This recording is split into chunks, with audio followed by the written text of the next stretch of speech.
You are on your knees in the dark, with your hands buried in a drift of half-frozen leaves, digging like an animal because the ground is too hard for anything else. Your fingers are numb past pain, the nails cracked, the skin split, and you can't tell if the wetness on your knuckles is melted ice or blood. Your stomach is a hollow, twisting thing that won't stop clenching, and every breath you take scrapes your throat like you've been swallowing ash. Somewhere close, too close, something moves through the brush with a slow, deliberate weight. Not a rabbit, not a squirrel. You don't hear the fast, nervous scurry of small life. This is heavier. This is patient. You hold your breath, and the cold immediately punishes you, tightening your chest until your ribs feel like they're being cinched inward. Your ears strain for the next sound, and the silence isn't calm, it's loaded. It's the kind of silence that means the woods have decided you're not in charge tonight. You try to stand, and your legs don't answer right away. They feel like posts driven into the earth. When you finally rise, you sway, dizzy, and your vision tunnels down to a narrow circle of dim snow and black tree trunks. You taste something metallic on your tongue. You realize you've been chewing the inside of your cheek. The cabin is only a short walk away, but the distance might as well be miles because your body is already negotiating terms, already asking what you're willing to trade to make it there. Your pride, your sanity, your fingers, your life. The thing in the brush shifts again. A branch creaks under weight. Your mind flashes hot with a simple, ugly certainty. If you fall out here, nobody will find you until spring, and by then, you'll be part of the ground you're clawing at. Welcome to this simulation. You are stepping into a hard, slow kind of history, the kind that doesn't feel like a quote on a classroom wall, but like a body getting tested minute by minute. You are going to walk with Henry David Thoreau to Walden Pond, and you're going to feel what it means to choose isolation in a world that doesn't care about your intentions. If you want to keep surviving history with me, if you want more of these immersive chapters told like you're there, subscribe and stay close. Now, you rewind. You pull yourself backward through the cold, away from the crunch of snow and the shadow in the brush, away from the night that's trying to erase you. You go back to the moment before you ever learned how sharp the woods can get. You go back to the first step. You start in Concord, Massachusetts, with the town still around you like a skin you're about to shed. It's the kind of place that looks settled, houses squared off, fences straight, roads familiar, yet the air still carries the edge of the untamed. Even here you can smell wood smoke, damp earth, and manure. Horses sweat in the sun, and the odor hangs low and sour near the road. Your boots pick up dust and grit. It clings to the leather and works its way into the seams. You feel the heat or the chill depending on the day, because New England never fully commits. Morning can bite like late fall, and afternoon can sweat like summer. Your clothing is simple, worn, practical. Nothing about you is built for comfort out there, not really, but you keep telling yourself this is the point. You aren't marching into the woods to play at wilderness. You're going because you're sick of being handled by clocks and expectations and noise. You want a life stripped down until you can see what it's made of. That's the idea you hold in front of you like a lantern. It looks steady from here. From here, it looks noble. From here, it looks survivable. You leave the town behind in slow increments. The sound changes first. Footsteps on packed road, a wagon rattling somewhere, the distant clank of work. Those fade until you can hear your own breathing and the dry whisper of grass along the roadside. The land opens and closes in patches. A stand of trees, then field, then another cluster of woodland where shade drops the temperature and the air smells different. Under the trees, everything is damp. Rot and life mixed together. Wet bark, leaf mold, mushrooms you don't touch. The ground is springy in places, soft enough to swallow the sound of your steps. In other places, it's hard and root-laced, and you feel the old bones of the land pushing up through the soil. You keep walking, and the deeper you go, the more your body becomes the loudest thing you carry. Your pulse, your swallow, the small noises you make without meaning to. Out there, those sounds matter. Out there, sound is a footprint. Walden Pond isn't a dramatic entrance. It doesn't announce itself like a cathedral. You come upon it in a quiet way, as if the woods are just opening their hands for a moment to show you what they've been holding. The water sits low and dark, clean enough to reflect the sky, but not friendly. You smell it before you see it fully, the cold mineral smell of deep water, the sharpness of wet stone, the faint green of algae and plants. The shoreline is rough with pine needles and sand, and the trees stand close like they're trying to crowd the pond into secrecy. When the wind moves, it isn't a soothing breeze. It's a steady, practical force, pushing at branches and sending needles down in a soft, constant fall. You feel watched, not by anything mystical, but by the simple fact that the woods are full of eyes. Birds, insects, small animals you don't see but can hear in quick snaps and scuffles. Everything has a place here. You don't, yet. You pick your spot with the kind of confidence people have right before they learn. A piece of ground not too far from the water, close enough that hauling water won't wreck you every day. Not too low so spring melt doesn't turn your cabin into a swamp. You look at the trees and you don't just see trees. You see boards, you see roof beams, you see firewood. You see hours of labor you haven't paid yet. The sun comes through in harsh stripes between branches, warming one side of your face and leaving the other cool. You can smell sap when the bark is nicked. You can smell the pitch even without touching it. It's sharp and sticky, and it gets into your nose like a warning.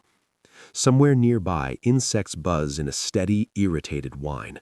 The air has weight. In summer, it's thick with humidity and living things. In cooler weather, it's clean and thin, and it makes your lungs feel too awake. Either way, you realize something important right away. Comfort is not part of the contract. This place is not offering you anything. You're taking what you can build. You carry your supplies like each one is a promise you might not be able to keep. Tools have a particular weight, honest weight. An axe isn't just a metal head and a handle, it's a future of blisters, sore shoulders, and mistakes. A saw means long, grinding cuts that leave your arms shaking. Nails and boards mean time spent measuring, time spent correcting, time spent trying to keep a roof from turning into an invitation for rain. You don't have a modern buffer between you and the consequences, no heated car to climb into when you get cold, no flashlight that turns night into day, no phone to call out when something goes wrong. Out here, wrong doesn't always look dramatic. Sometimes it's quiet. Sometimes it's a small cut that gets dirty. Sometimes it's a week of bad weather that ruins your food. Sometimes it's the way loneliness gets into you, like dampness, slow and persistent, and you don't notice until your thoughts start to warp around it. You tell yourself you're ready anyway. You tell yourself you're stepping away from society, not from safety. The lie is subtle, and it's easy to believe when you're still warm, still fed, still strong. You look at the pond and you picture peace. You picture morning light on the water. You picture a clean life, a pure life, where each day is something you can count and understand. You don't picture the nights when the wind hits your cabin like a fist. You don't picture the sound of ice shifting out on the pond, low, groaning, like something alive turning in its sleep. You don't picture hunger changing the way you think, turning simple decisions into strange, obsessive calculations. You don't picture how quiet can become pressure, how silence can make your own mind loud enough to scare you. You don't picture death, not directly. You think of hardship as a tool, something you can use to shape yourself. You haven't learned yet that hardship also shapes people into failures and graves and stories nobody tells. The first days feel almost manageable. Work fills the hours. It's physical, repetitive, and it keeps your mind from wandering too far. You cut and drag and stack. You sweat. You itch from insect bites and scratch until your skin burns. Pine sap smears on your hands, and no matter how much you wipe, it stays tacky, collecting grit. Your shoulders ache in the honest way they ache after labor, and at night you feel fatigue settle into your muscles like a heavy blanket. When you lie down, the ground is not kind. It presses back. You learn quickly that a bed is not a place, it's a defense you have to build. And even then, sleep is different here. In town, sleep is a shutdown. Out here, sleep is a negotiation. You drift off listening for sounds you can't name yet, a branch snapping, water lapping, something moving close and then stopping. Your body wakes you before danger arrives because your body knows you're exposed. You learn the smells of the place the way you learn a person's moods. Morning carries wet earth, crushed greenery, and the faint sourness of stagnant puddles. Midday smells like sun-heated pine needles and dust and sweat. Evening smells like cooling water and smoke if you've managed a fire. And if you haven't, it smells like raw night coming in. Rain changes everything. It pulls scent out of the ground and pushes it into the air. After a storm, the woods smell clean and sharp and full, like the world has been rinsed. But storms also mean damp clothes that won't dry, wood that won't catch, and a chill that gets under your skin and stays there. You begin to understand that nature isn't gentle, it's just consistent. It does what it does, and it does it to everyone. And beneath the surface of those early days, beneath the rhythm that feels almost peaceful, there's a pressure building that you can't quite name. It's the way the light changes faster than you expect. It's how quickly the evenings start to come earlier. It's how the air can be warm one day and then knife cold the next, like the season is testing you, probing for weak spots. It's the way you notice your supplies are not infinite, and each item you use is something you have to replace with labor.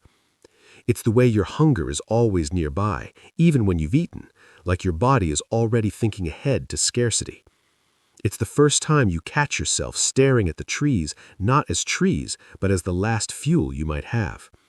It's the first time you feel the pond's depth, not as beauty, but as risk.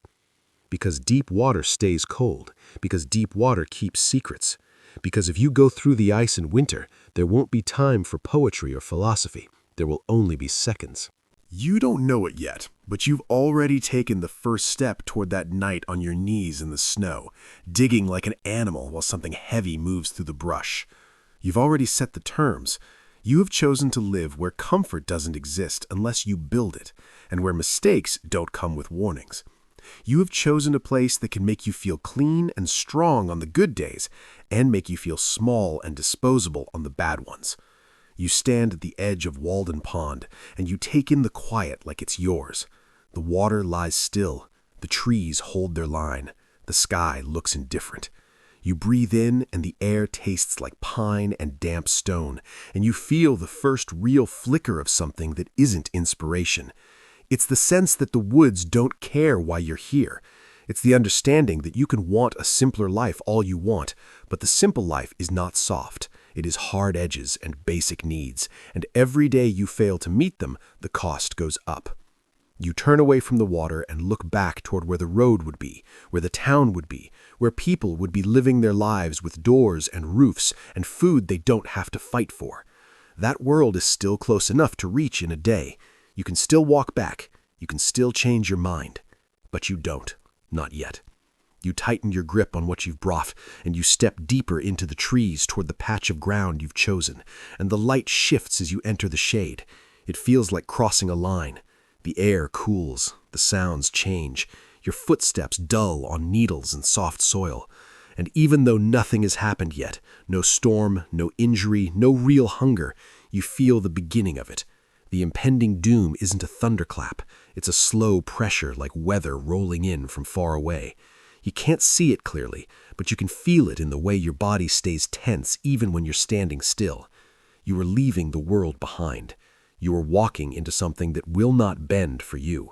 You are choosing to be alone, and the woods accept your choice without approval, without rejection, only with the quiet, brutal promise that they will treat you like anything else that lives here. You will adapt, or you will break. You wake before the sun because the woods don't care about your comfort. There is no gentle transition from sleep to morning here. Your eyes open because the cold has worked its way through the thin protection beneath you and settled into your joints. Your back aches from the ground pressing up all night, every root and stone memorized by your spine. For a moment you don't move. You listen. The forest is already awake. Something scratches nearby, small, fast, indifferent to you. A bird calls once, sharp and impatient.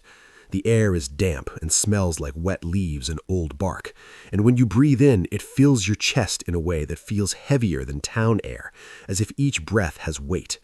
You sit up slowly, joints stiff, and the world swims just enough to remind you that your body isn't used to this yet. This is only the beginning, and already it hurts. You step outside what barely qualifies as shelter, and the ground is cold under your feet, even through leather. Dew has soaked into everything. Your pants brush against tall grass and come away wet immediately. There is no dry place unless you make one. The pond lies still a short distance away, a flat sheet of dull gray, reflecting a sky that hasn't decided what it's going to do today. Mist hangs low over the water, not dramatic, just enough to blur the far shore. The trees stand packed tight, their trunks dark with moisture. You feel small here, not in a poetic way, but in a practical one. Small things break easier. Small things disappear. Today is work. Every day is work. But today, the work has weight to it. You're building something permanent, or at least something that needs to pretend to be. You take stock of what you have, and the list is shorter than it should be. Tools laid out on the ground look inadequate when you really see them. An axe, a saw, a handful of nails, boards you've hauled and measured and already started to worry over. Each item represents hours of effort already spent, and many more to come. You pick up the axe and feel its balance. The handle is smooth where your hands have already worn it down, rough where they haven't. You flex your fingers and feel the stiffness from yesterday's work. The skin across your palms is tight, already thickening in places, threatening blisters in others. This is how your hands will change. This is how you'll know time is passing. You choose a tree and stand in front of it for a moment longer than necessary. It's tall, straight enough, not too thick. You look up at it, following the trunk until the branches break apart against the sky. The wind moves through the canopy, and the tree responds with a low creak, a sound like something shifting its weight. You raise the axe and bring it down. The impact travels up your arms and into your shoulders, a jolt that rattles your teeth just a little. Chips fly. The smell of fresh-cut wood bursts into the air, sharp and almost sweet. Sap beads at the wound immediately. You swing again and again. Your breathing finds a rhythm, whether you want it to or not. Each strike takes a piece out of the tree and a piece out of you. Sweat starts at your temples and runs down your neck. Your shirt clings to your back. Insects buzz close to your ears, drawn by movement and heat, and you swat at them without breaking rhythm. Stopping means thinking. Thinking means doubt. Time stretches here in a way it doesn't in town. There's no bell to tell you when to stop, no clock face to glance at. There's only how your body feels and how high the sun is. Your arms burn. Your lower back tightens into a dull, constant pain. The axe handle grows slick with sweat and sap, and you have to adjust your grip. When the tree finally starts to give, you feel it before you see it, a subtle change in resistance, a warning through the handle. You step back just as it tips, the trunk groaning as gravity takes over. It crashes down through smaller branches and undergrowth with a violence that feels personal, like the land objecting to the change. The sound echoes farther than you expect, rolling out through the woods. For a few seconds afterward, everything is still. Even the birds go quiet. You stand there, chest heaving, staring at what you've done. This is progress. This is damage. Out here, the two are the same thing. You work the fallen tree into pieces, sawing and chopping until your arms shake when you stop. Sawdust coats your hands and forearms, mixing with sweat into a gritty paste. It gets in your nose and mouth. Your jaw aches from clenching. When you straighten up too fast, the world tilts and you have to brace yourself against the trunk. You realize you haven't eaten since yesterday evening, and the hunger hits you all at once, sharp and demanding. There's no quick fix. Food isn't a break you take. It's another task on the list. You swallow, wipe your mouth with the back of your hand, and keep going. The cabin won't wait. By the time you start setting the foundation, the day has shifted. The light is harsher now, more direct, and it shows every flaw in your work. The ground isn't level. It never is.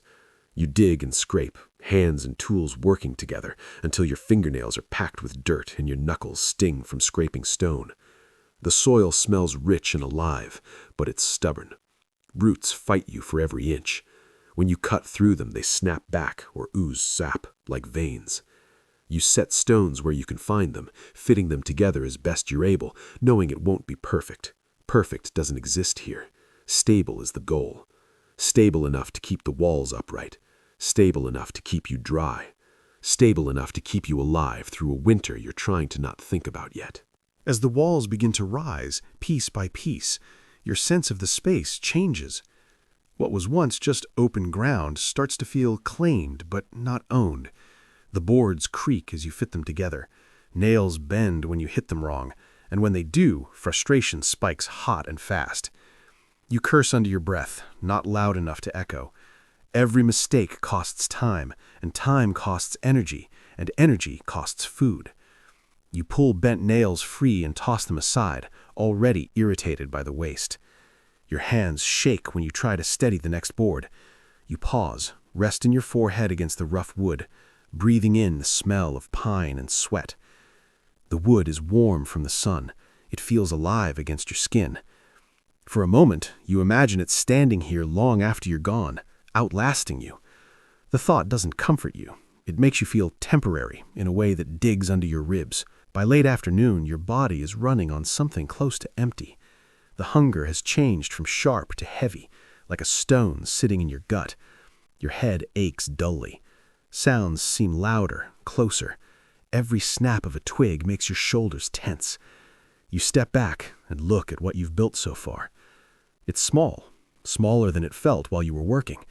The walls don't rise very high yet. There are gaps you'll need to close. No roof, no real protection, just the beginning of an idea hammered into wood. You know, logically, that this is progress.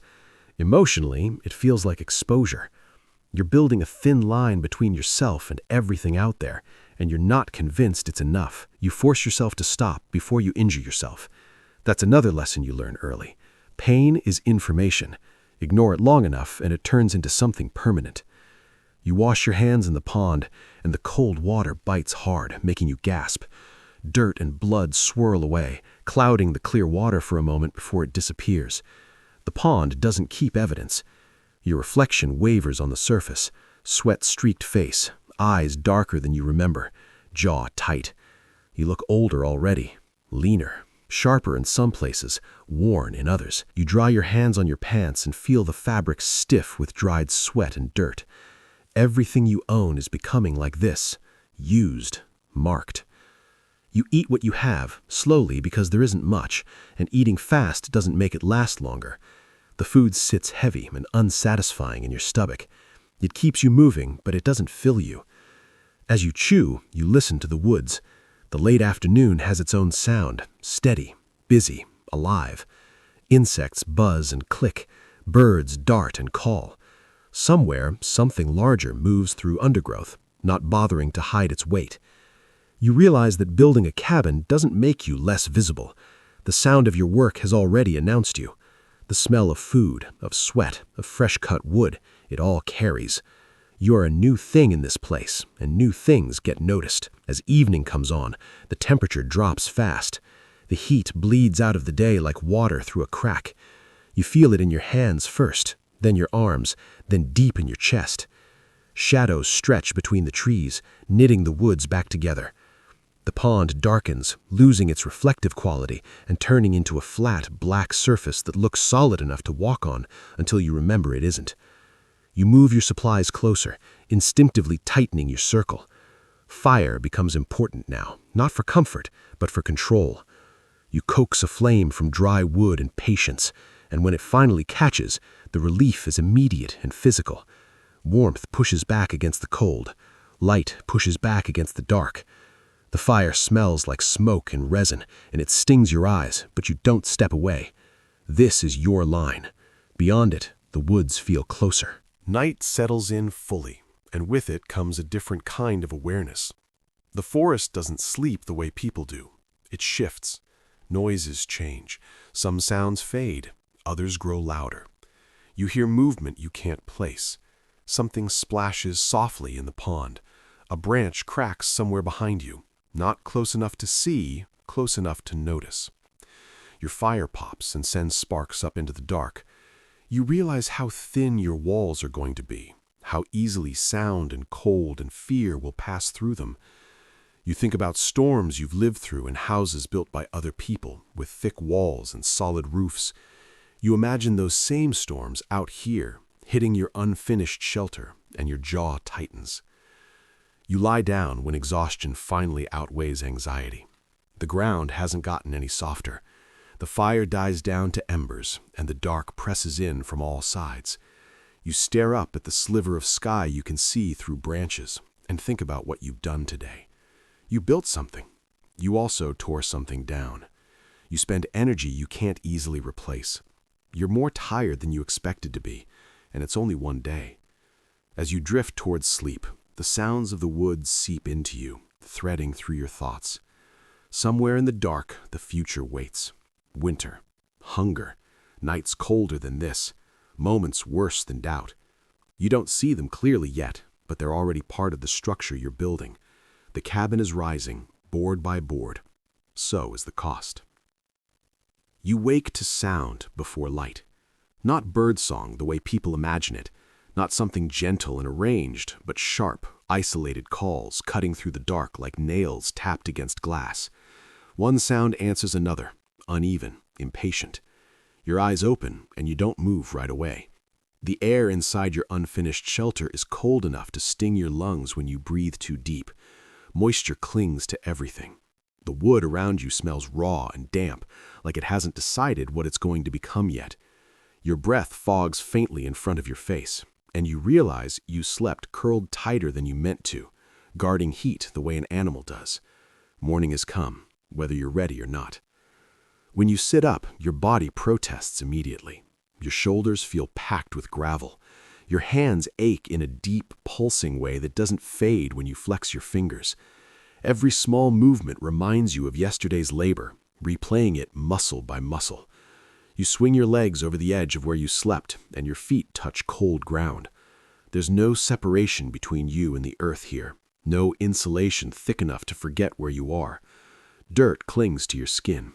Splinters catch at your calluses. You stand slowly, steadying yourself against the rough wall, and the structure creaks in response. It's not complaint yet, it's warning.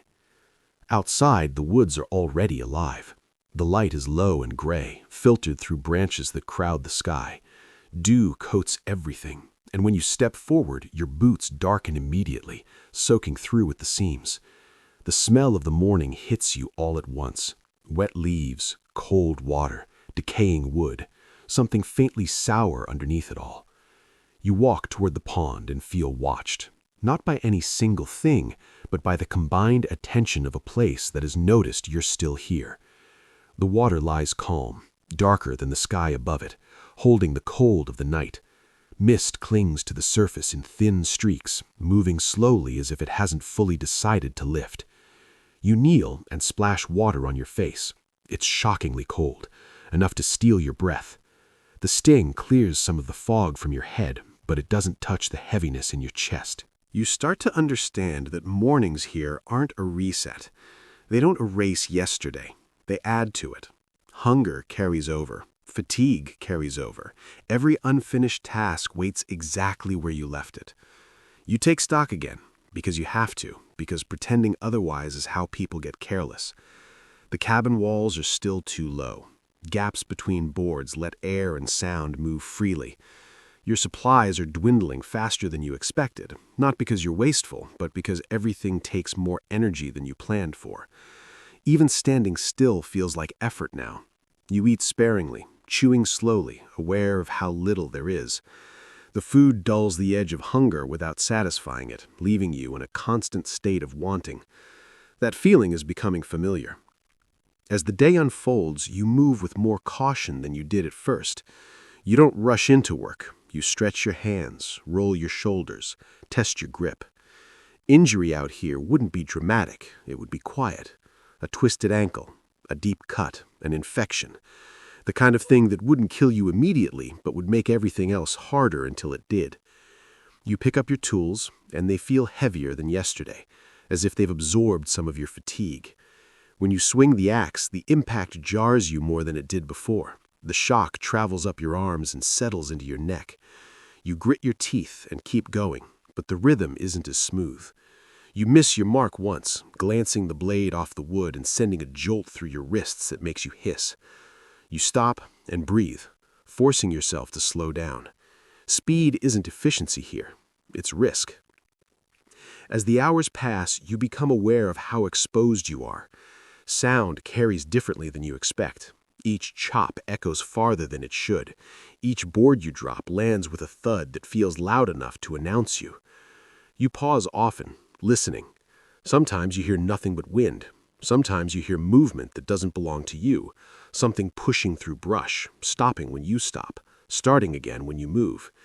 You never see anything clearly. That almost makes it worse. Your mind fills in the gaps with weight and teeth and intention. You remind yourself that most creatures want nothing to do with you. You remind yourself that fear burns energy you can't spare. The reminders help, but they don't silence the tension in your shoulders. By midday, the sun breaks through in uneven patches. Where it hits your skin, it feels good for a moment, almost comforting. Then sweat starts to run, cooling too fast when the light shifts away again. Your shirt sticks to you, then chills. The constant change makes it hard to stay comfortable. There is no steady state. You're either warming up or cooling down, never settled. The cabin begins to take shape more clearly now. Walls rise higher. The space inside starts to feel enclosed instead of exposed. That should make you feel safer. Instead, it makes you more aware of how thin those walls are. You run your hand along a board and feel how little stands between you and the woods. You imagine rain driving sideways, cold seeping through, wind finding every gap. You imagine winter doing worse. As you work, your thoughts start to wander in ways they didn't before. In town, distraction is everywhere. Here, there's nothing to interrupt the long loops your mind can get stuck in. You think about why you came. You replay the reasons until they feel worn thin.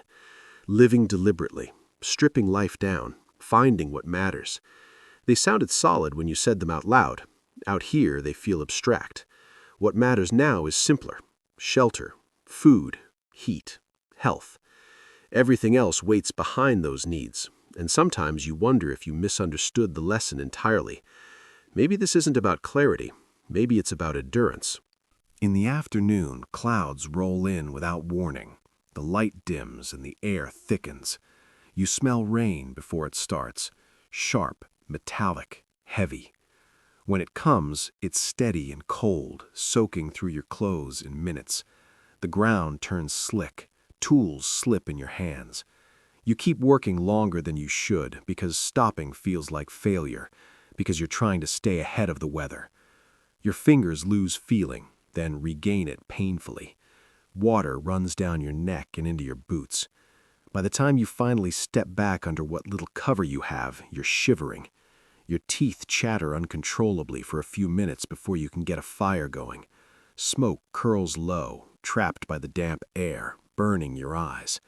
You don't care. Warmth matters more than comfort.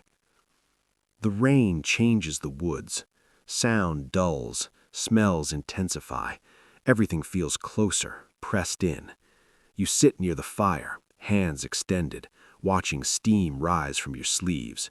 Fatigue settles into you like a weight you can't shift. It's deeper than muscle soreness now. It's in your bones. You realize you're not just tired from work.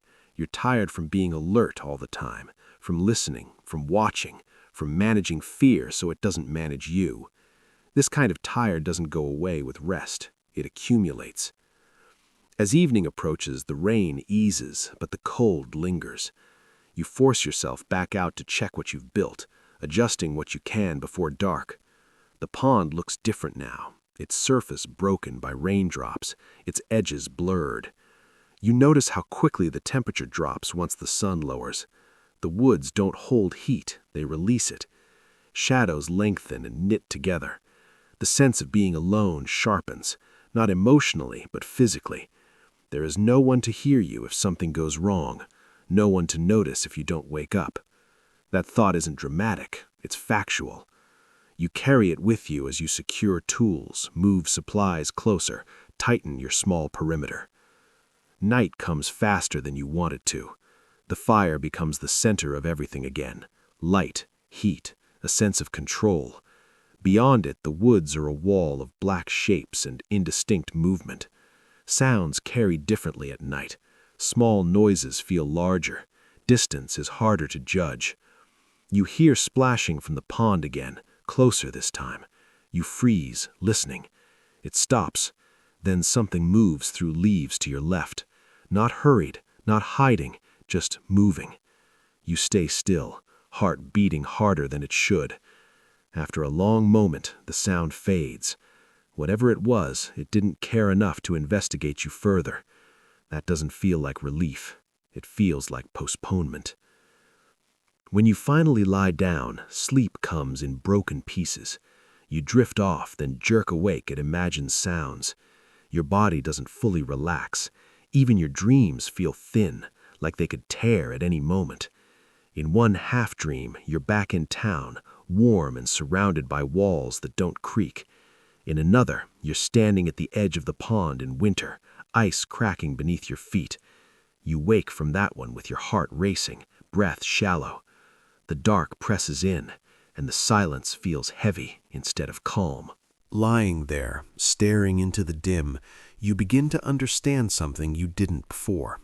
Solitude isn't empty. It's crowded with everything you bring with you. Doubt, fear, regret. They don't fade just because you've changed your surroundings.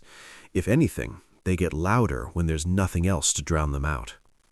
You listen to the woods breathing around you, the wind through branches, the distant call of an animal, the quiet shift of the ground settling. This place will teach you things, whether you want to learn them or not. It will take time from you. It will take strength. Eventually, it will take something you can't afford to lose. You don't know what that is yet. You only know that each day here pulls you farther from the version of yourself that arrived, and closer to the version that will have to survive what's coming. You wake to a different kind of cold, not the sharp bite of morning air, not the damp chill that fades once you move, but a weight that has settled into the ground itself. It presses up through the soles of your boots and into your bones before you even stand. The fire from the night before is dead, reduced to gray ash and a few blackened chunks of wood that crumble when you touch them. Your breath fogs thick and white in front of your face. It lingers longer than it should. The season has shifted while you weren't looking, and it hasn't asked your permission. Outside, the woods feel quieter than they did yesterday. Not empty, never empty, but muted, as if everything has pulled inward. The leaves underfoot have lost their softness, stiffened by cold. When you step on them, they crack instead of rustle. The sound carries farther than you want it to. The pond looks wrong at first glance. The surface isn't fully frozen, but a thin skin has formed near the edges, fragile and dull, like cloudy glass. You crouch and tap it with a stick. It fractures instantly, spreading hairline cracks outward in a pattern that disappears just as quickly. The water beneath is black and still. You pull your hand back fast. That water could kill you now. Not dramatically, efficiently. You stand there longer than you mean to, staring at the pond, letting the reality sink in. You misjudged the timing. You thought you had more days, maybe weeks before the cold really arrived. You planned your work around that assumption. Now you feel the cost of it settling in. Your shelter is not ready. The walls are still thin. Gaps remain where wind can slip through without resistance. The roof is barely a promise. You tell yourself you can still catch up, still push harder, still make it work. But the cold doesn't negotiate. It only waits for mistakes. Your hands are slower this morning. When you flex your fingers, the joints feel thick and resistant, like they've been packed with wax. You blow on them, rub them together, but the warmth doesn't last. Tools feel like they've been left outside overnight, which they have. Metal burns with cold when you touch it. The axe handle is stiff, the wood contracted. You grip it anyway and start working, because stopping means losing what little heat you generate. Every swing takes more effort than it did days ago. The shock travels up your arms and lingers there, a dull ache that doesn't fade between strikes. Your breath comes out in hard bursts. Sweat forms under your layers and then cools too quickly, leaving you clammy and uncomfortable. Wet cold is worse than dry. You know that instinctively now. As the day crawls forward, the sky stays low and gray. There's no clean sunlight to warm you, no clear break in the clouds. The air smells different, cleaner, sharper, stripped of the softer rot of warmer days. Each breath feels thinner, more brittle. You work faster than you should, driven by a pressure you don't name out loud. You drop a board and curse quietly, bending to pick it up too fast. The world tilts, and for a moment you have to brace yourself against the wall to keep from falling. You wait it out, breathing through it, heart hammering. This is what exhaustion looks like now. Not collapse, warning signs you don't have the luxury to ignore. By midday, the wind picks up. It moves through the trees with a steady insistence, not gusting, not dramatic, just constant. It finds every opening in your shelter. It slides along your spine and under your clothes, stealing heat in small, efficient increments. You try to block gaps with spare boards, with cloth, with anything you can wedge into place, but it's never enough. The cabin creaks as the wind leans into it, not loudly, just enough to remind you that it's still new, still settling, still vulnerable. You listen to the sound and imagine stronger winds, heavier snow, ice weighing down the roof. The image sticks whether you want it to or not. Food becomes a problem you can't push aside anymore. Cold sharpens hunger, turns it into something more aggressive. Your stomach tightens and twists, demanding fuel you don't have in abundance. You ration carefully, chewing slowly, counting mouthfuls. The food tastes flat. It fills space without satisfying need. You feel weaker afterward, not stronger, and that scares you more than hunger itself. Energy is becoming something you spend faster than you can replace. Each task now comes with a calculation. Is this worth the heat I'll lose? Is this worth the strength it will take? You hate that kind of thinking. It feels like retreat, but it keeps you alive. In the afternoon, you notice the first flakes of snow. They don't fall dramatically. They drift, light and hesitant, barely visible against the gray sky. At first, they melt on contact, leaving dark spots on the ground and wood. Then, slowly, they start to stick. A thin dusting clings to leaves, to branches, to the half-finished roof. You stop working and watch it for a moment, longer than necessary. Snow has a way of quieting everything, of making the world feel smaller and closer. Under other circumstances, it might even feel peaceful. Out here, unfinished and underprepared, it feels like a deadline you didn't know you were missing until it passed. You push yourself harder as the light fades, driven by the knowledge that night will be colder than any you've felt yet. Your hands burn and then go numb in cycles. You lose feeling in your fingertips long enough to fumble a nail, drop it into the dirt, curse again as you search with clumsy fingers. Small frustrations pile up. Each one chips away at your patience, your confidence. You tell yourself to slow down, to be careful, but urgency keeps overriding caution. The wind doesn't let up. The snow thickens just enough to coat the ground in white, erasing familiar shapes, making distance harder to judge. By the time you finally stop, darkness is already closing in. You retreat inside your shelter and build a fire with hands that don't want to cooperate. Striking sparks takes longer than usual. Your fingers shake and you have to concentrate harder than you should on a task that felt simple. When the fire finally catches, relief floods through you so fast it almost hurts. Heat spreads unevenly, warming one side of your body while the other stays cold. You turn slowly, absorbing it inch by inch. The smoke hangs low, trapped by the cold air. Your eyes water, your throat tightens. You don't move away. Fire is life now. You accept the discomfort without complaint. Night settles fully, and the temperature drops again. The wind rattles branches overhead, sending the occasional shower of snow down around your shelter. You hear ice forming on the pond, soft at first, then louder, deeper sounds as the surface contracts and shifts. It's not a crack you can see, but you can hear it. A low groan that travels across the water and into your chest. It sounds alive. You wrap yourself tighter, pulling what little insulation you have around your body. Sleep feels risky tonight. Closing your eyes means losing awareness, and awareness feels like the only thing keeping you ahead of the cold. You doze in short stretches, waking often to check the fire, to listen for changes. Each time you wake, the cold feels closer, more aggressive. It creeps in where the firelight doesn't reach. Your breath fogs heavily now, even inside.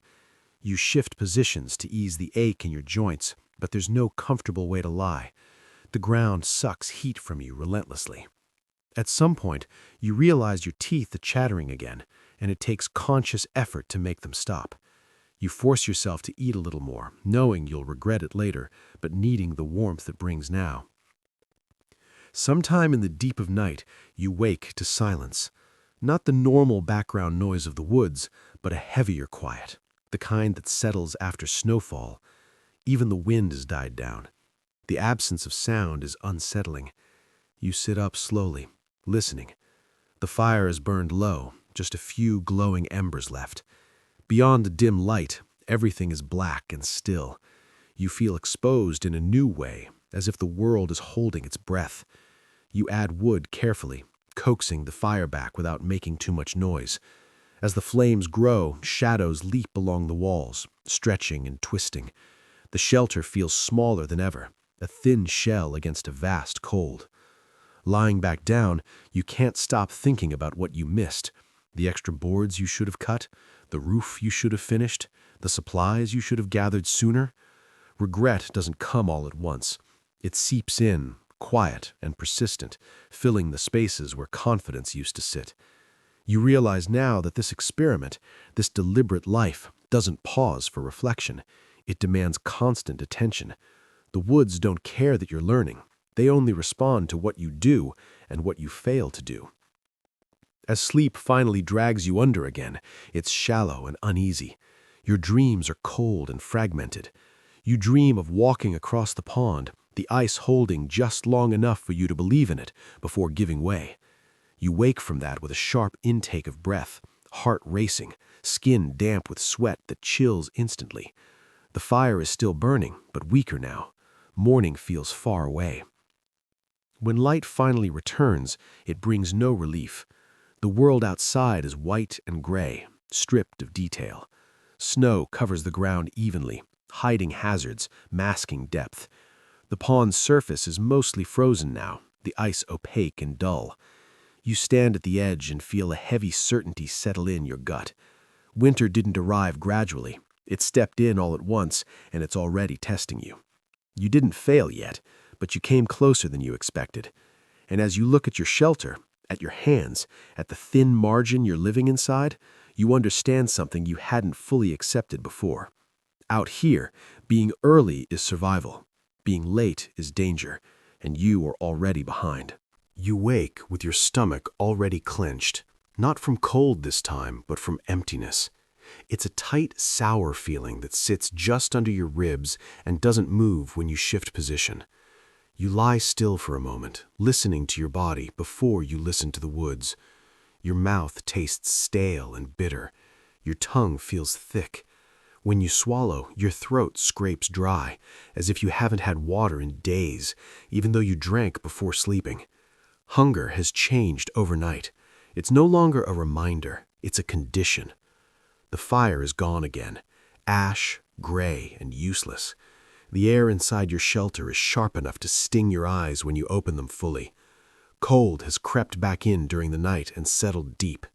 You sit up slowly, conserving energy without meaning to. Even that small movement makes your head throb. It's not pain exactly, more like pressure, like your skull is slightly too small for what's inside it. You press your fingers into your temples and breathe through your nose. The smell of damp wood and old smoke fills your lungs. It doesn't make you feel safe anymore. It just reminds you how fragile your warmth is. Outside, the snow hasn't melted. It's thicker now, packed down in places by wind, untouched in others. The sky is pale and flat, offering no warmth, no promise. The pond is frozen edge to edge, a dull white-gray sheet that looks solid enough to trust until you remember how quickly ice can betray weight. You stand there longer than you should, staring at it because staring doesn't cost calories, movement does. Everything you do now comes with that calculation. Every step has a price. You inventory your food again, even though you already know the answer. The supply is thin, thinner than you're willing to admit. What once felt like careful planning now feels like denial.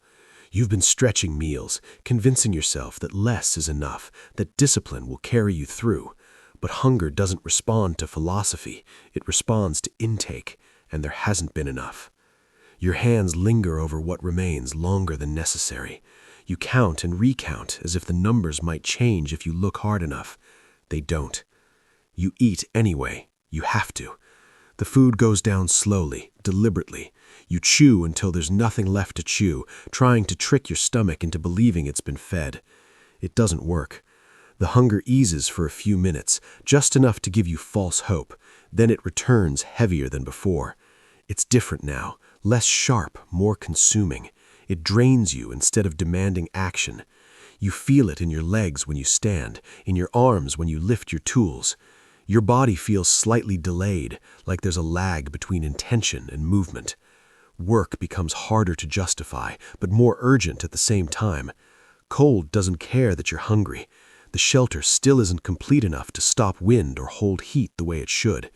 You force yourself to move, telling yourself that finishing now will save energy later. It's a lie you need to believe. You pick up the axe and feel how heavy it is, how much effort it takes just to raise it. Each swing pulls something out of you that you don't get back. The impact rattles your arms. Your shoulders burn faster than they should. Sweat forms despite the cold, soaking into your clothes and making you colder once you stop. It's a losing exchange, and you know it. Your thoughts start to drift in ways they didn't before. Focus slips.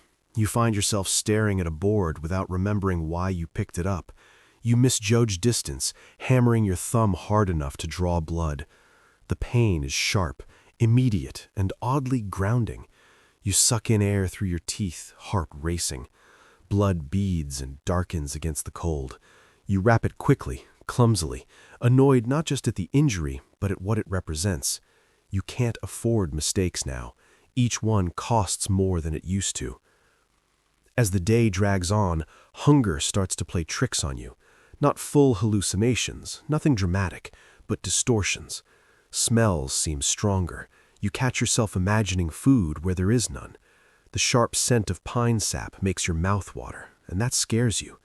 Your stomach tightens painfully when you smell smoke, when you think of fat and warmth and fullness. Your thoughts circle around meals you remember from town, unbidden and intrusive. Bread, soup, meat, things you didn't have to earn with pain.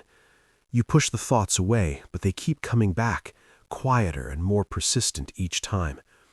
You try to gather what you can from the land, but winter has stripped it bare. The ground is locked up. Plants are dead or hidden. Whatever small animals you might have trapped are scarce, smarter than you gave them credit for, or already gone.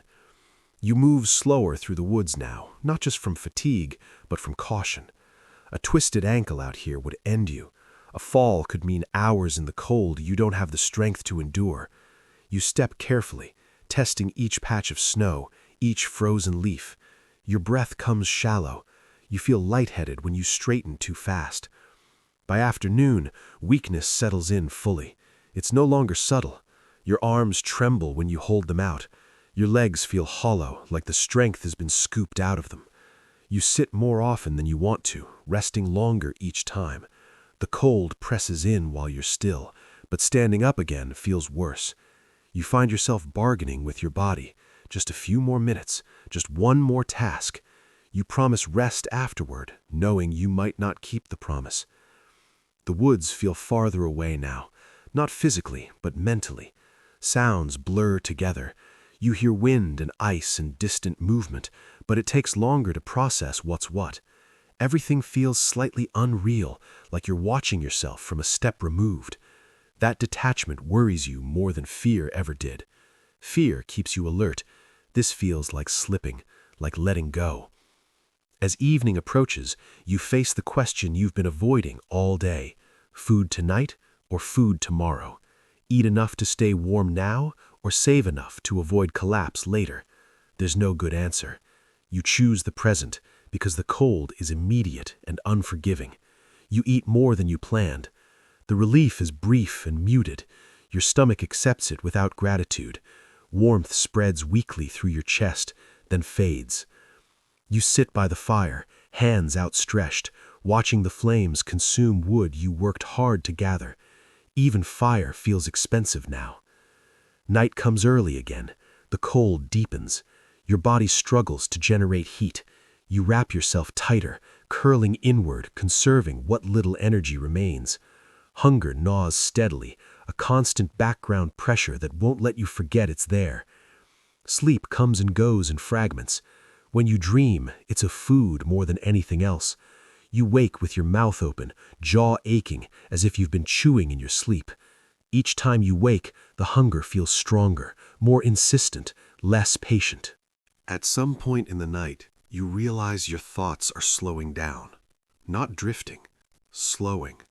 Simple decisions take effort. You struggle to remember when you last ate before today, when you last felt full. Time stretches and compresses in strange ways. Minutes feel long, hours disappear. You sit up suddenly, heart pounding, convinced you heard something outside. You listen hard, breath held, and realize the sound was your own stomach growling, loud enough in the silence to startle you. The realization leaves you shaky. Your body is becoming the loudest thing around you. Morning comes again, pale and indifferent. You don't feel rested. You feel drained, like the night took more from you than it gave back. Standing takes effort. Your head swims. For a moment you consider not getting up at all. The thought isn't dramatic. It's practical. Lying still costs nothing. Moving costs everything. The idea lingers longer than it should before you force yourself to your feet. You step outside, and the cold hits you like a wall. The sky is clear now, painfully bright against the snow. The pond gleams, hard and silent. Your stomach twists violently, and you have to brace yourself against the wall to keep from doubling over. Hunger has crossed another line. It's not just discomfort now, it's pain. It radiates outward, touching everything you do, everything you think. You understand, finally, that this is no longer about endurance or discipline. This is about survival in its most stripped-down form. You look at the woods differently now, not as a place of learning or solitude, but as a system that is currently winning. The margin you're living inside has narrowed to something razor-thin. You misjudged this, not completely, but enough. Hunger has a way of clarifying things without offering solutions. It doesn't inspire, it erodes. It wears down resolve grain by grain until what's left is instinct. You don't know yet how bad it's going to get. You don't know how far hunger will push you, what it will make you consider, what lines it will blur. You only know that something has shifted. The experiment has changed shape. The woods are no longer just testing your comfort. They are testing your limits, and hunger is the tool they're using. You wake from a shallow, broken sleep already disoriented, unsure how long you've been unconscious or what pulled you out of it. For a moment, you don't recognize where you are. The shapes around you look wrong, walls bending slightly inward, shadows stretched too long, corners darker than they should be. Your heart starts to race before your mind catches up. Then the smell returns. Smoke, damp wood, your own unwashed body. Walden. The realization doesn't calm you. It just settles the fear into something heavier, something that doesn't burn out as fast. Hunger has changed again. It's no longer loud. It doesn't gnaw or stab the way it did before. It's quieter now, more insidious, a constant low drain, like a leak you can't plug. Your limbs feel hollow, as if the strength inside them has been replaced with cold air. When you sit up, your vision narrows briefly, darkening at the edges. You wait for it to pass, breathing slowly, afraid that if you move too fast, you'll lose consciousness and not wake up. The idea doesn't frighten you as much as it should. That realization unsettles you more than the weakness itself. The woods outside feel wrong today. You can't explain it clearly, but the sense is immediate. Sounds arrive late or too early. The distance between cause and effect feels stretched. A branch snaps somewhere to your right, and it takes a second longer than it should for your body to react. You turn your head slowly, scanning the tree line. Nothing moves. Or maybe something does, just beyond where your eyes can settle. You can't be sure. Certainty is becoming harder to come by. You force yourself to drink water, even though it does little to help. The cold bites you teeth, sends a brief shock through your jaw. It tastes cleaner than anything else you had in days, but it doesn't fill the space hunger has carved out. You stand, steadying yourself with a hand against the wall. The wood feels unfamiliar under your palm, as if it's shifted slightly overnight. You tell yourself it hasn't. Wood doesn't move like that. But doubt lingers, quiet and persistent. As the morning drags on, you notice small things that don't quite make sense. A sound behind you that vanishes when you turn, the sense that you've already done a task you know you haven't. You find yourself checking the same spot twice, then a third time, unable to remember what you were looking for in the first place. Your thoughts don't flow anymore. They stumble, they double back on themselves. You lose time without realizing it, standing still while the cold creeps in around your ankles. By midday, the hallucinations begin, gently, almost politely. A flicker of movement at the edge of your vision, a shape that looks like a person standing between the trees until you focus on it and it resolves into a stump or a shadow. You tell yourself this is normal. You've heard of this. Hunger does this to people. Fatigue does this. Cold does this. Naming it helps, but only briefly. The next time it happens, the explanation feels thinner.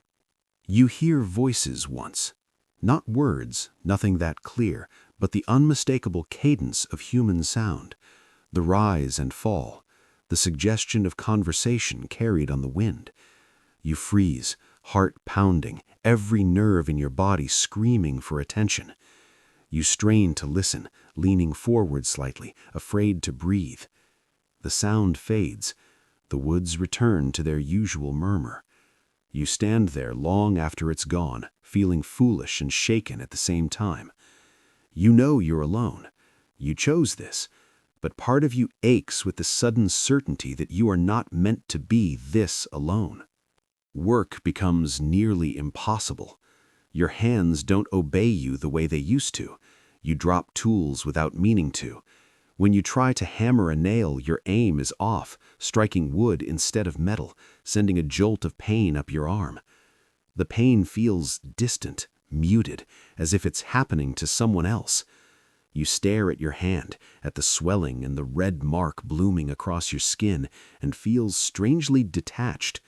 Injury used to scare you. Now it feels abstract, like a concept instead of a threat. The intensity intensifies as the sun dips lower, but you barely notice at first. Your awareness keeps drifting inward, pulled away from the physical world and into a fog of fragmented thoughts. Memories surface without warning, faces from town, conversations you haven't thought about in years, moments that feel sharper and more real than the ground beneath your feet. You catch yourself speaking under your breath, not forming words, just sounds. When you realize you're doing it, you stop immediately, heart racing, scanning the woods as if someone might have heard you. No one did. That doesn't make you feel better.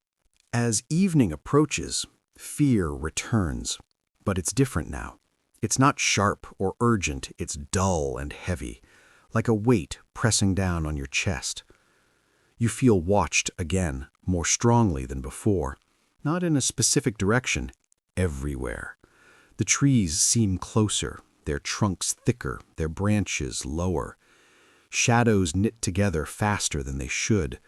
The line between forest and shelter blurs, and you have to remind yourself which side you're on. Inside. You're inside. You repeat it silently until it sticks. You build the fire slowly, carefully, hands trembling from weakness and cold.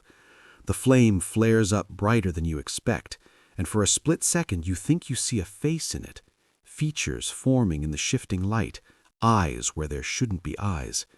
You jerk back, heart slamming against your ribs. The image collapses into sparks and smoke. You laugh once, short and sharp, more from reflex than amusement. The sound feels wrong in your mouth, too loud, too sudden. You don't laugh again. Night settles in fully, and with it comes the worst of it. Darkness amplifies everything your mind is already doing. Every sound feels intentional. Every pause feels loaded. You hear footsteps that match your own weight, pacing just beyond the reach of the firelight. When you lean forward to look, there's nothing there. When you sit back, the sound returns. You tell yourself it's the wind. You tell yourself it's branches rubbing together. You tell yourself it's anything but what it feels like. Hunger twists your thoughts into unfamiliar shapes. You start to consider things you wouldn't have before. Risky things, dangerous things. The idea of walking across the ice flickers through your mind uninvited. The thought isn't fully formed, it doesn't need to be. It comes with a sense of inevitability, as if part of you has already accepted it as an option. You push it away, heart racing, breathing shallow. You know how thin ice lies. You heard it groan, you felt its warning, and yet the thought returns, quieter, more persistent. Sleep is nearly impossible. When you close your eyes, images flood in immediately. Faces leaning too close, the woods bending inward, the pond opening up beneath you. You snap your eyes open again and again, afraid that if you let go completely, you won't come back. Time loses meaning. Minutes stretch into something that feels like hours. Hours vanish without leaving memory behind. At some point, you realize you've been staring at the same knot in the wood for an unbroken span you can't measure. Then, you hear your name. It's faint, almost lost in the crackle of the fire. You tell yourself immediately that it isn't real. You tell yourself hunger does this, cold does this. You don't respond, you don't move. The sound comes again, slightly clearer this time, as if whoever is speaking has stepped closer. Your name, spoken the way someone who knows you would speak it, not shouted, not urgent, familiar. Your chest tightens painfully. Every instinct screams at you to answer, to prove that you still exist to someone else.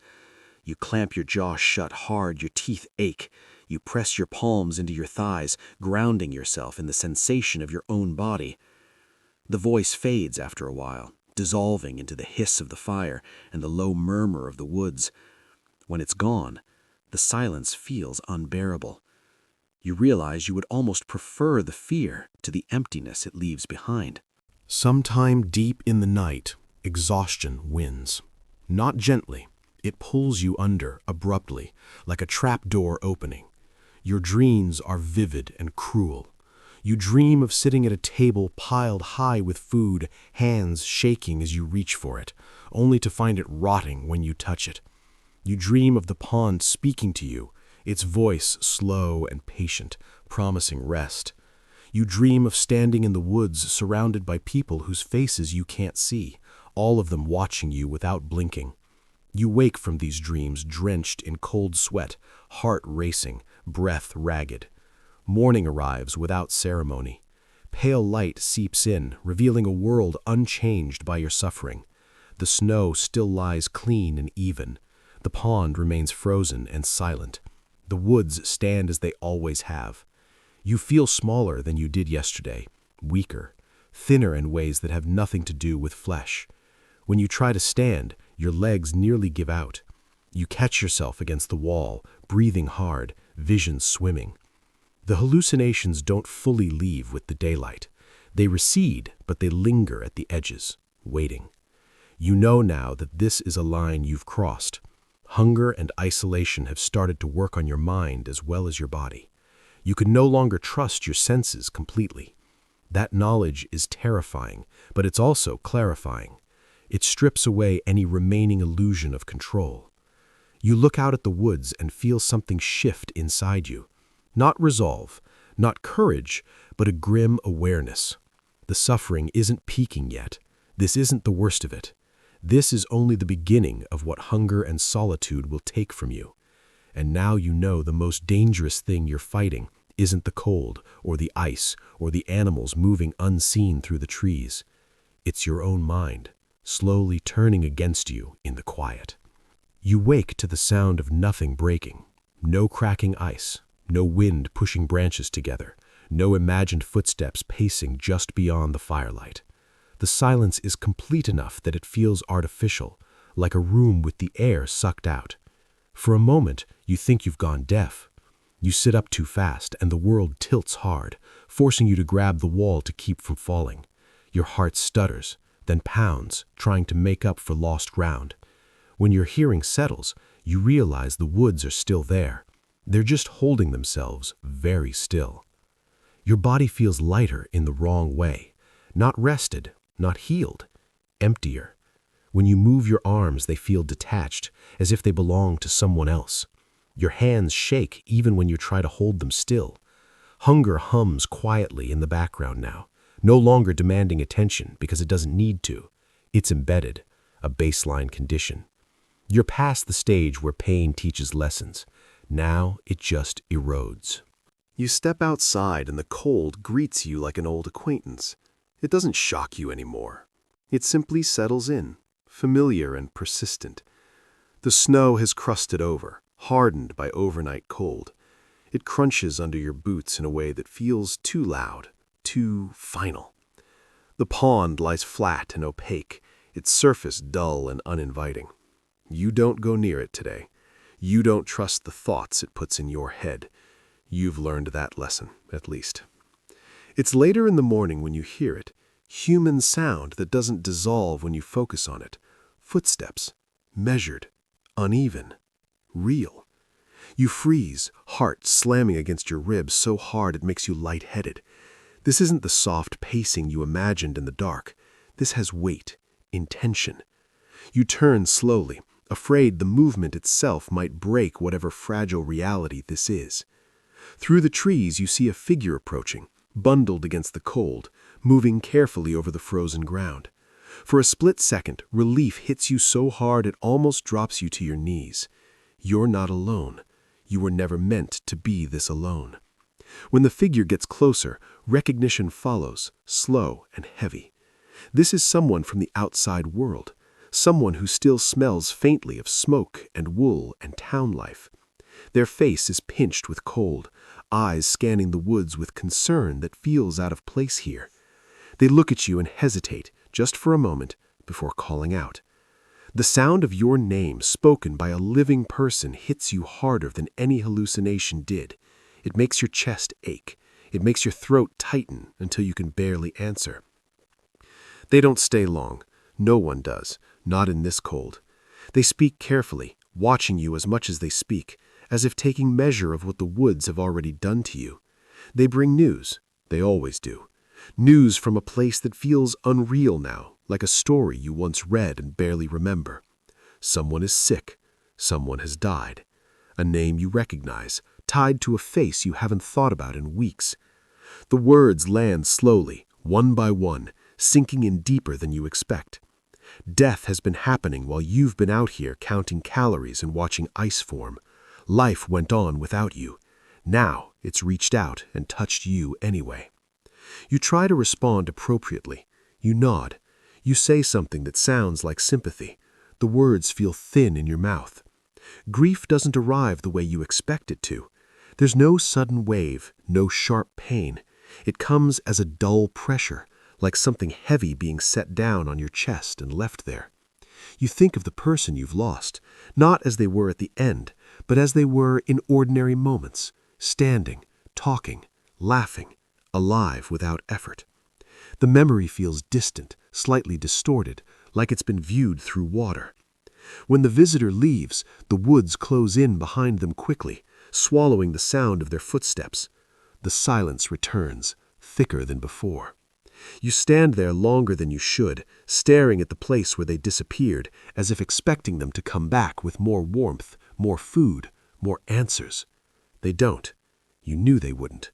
The visit feels like a wound reopening rather than a comfort.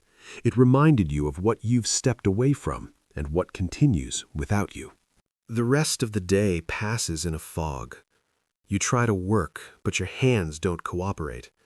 Tasks that once felt urgent now feel pointless. What are you building toward? Shelter from a world that keeps taking things from you anyway? You sit more than you move, staring at the half-finished walls, the firewood stack that looks smaller every time you look at it. Hunger and grief mix into something heavy and indistinct. You feel tired in a way that has nothing to do with sleep. Thoughts of death linger longer now. Not your own, not directly, but the concept itself. You start noticing signs of it everywhere. A bird lying stiff near the tree line, feathers dulled, eyes clouded. Tracks in the snow that end abruptly. The way the woods reclaim sound and movement without ceremony. Death out here isn't dramatic. It's practical. It happens, and then the world adjusts. You realize with a dull certainty that if you were to die here, the adjustment would be just as quick. As evening approaches, the sky darkens early again. Clouds roll in low and heavy, pressing the light down until everything looks flatter, closer. You build the fire with mechanical care, going through the motions because they're familiar, because familiarity feels like stability, even when it isn't. The flames catch and throw light against the walls, but the comfort they once brought is muted. Fire keeps you alive. It doesn't keep you whole. Your mind drifts back to the news you were given. The death feels unfinished, unresolved. You weren't there. You didn't see it. You didn't stand with anyone else and share the weight of it. Grief in isolation is different. It doesn't move. It stagnates. It circles back on itself, replaying fragments without resolution. You catch yourself imagining what the funeral might have been like, who attended, who spoke. The thought that it happened without you creates a hollow ache that sits deeper than hunger. Night deepens, and with it comes a new kind of fear. Not the sharp paranoia of hallucinations, not the immediate threat of cold. This is quieter, heavier. You start to wonder how many deaths you could hear about before one of them stops being news and starts being a pattern. You think about illness, about how thin you've become, about how slowly your body heals now, how small injuries linger. You think about how easily something minor could turn serious without anyone to notice. The woods don't mark anniversaries. They don't remember names. Sleep comes late and doesn't stay long. Your dreams are filled with people this time, but they don't speak to you. They stand at a distance, faces turned away, bodies half hidden by trees or shadow. You try to move toward them and find your legs won't work. You call out and no sound comes. When you wake, your throat aches as if you've been shouting. The fire has burned low again. The cold has crept back in. You feel older than you did yesterday. Morning arrives gray and unremarkable. The news still sits with you, unchanged. Death doesn't fade overnight. It settles in, becomes part of the landscape.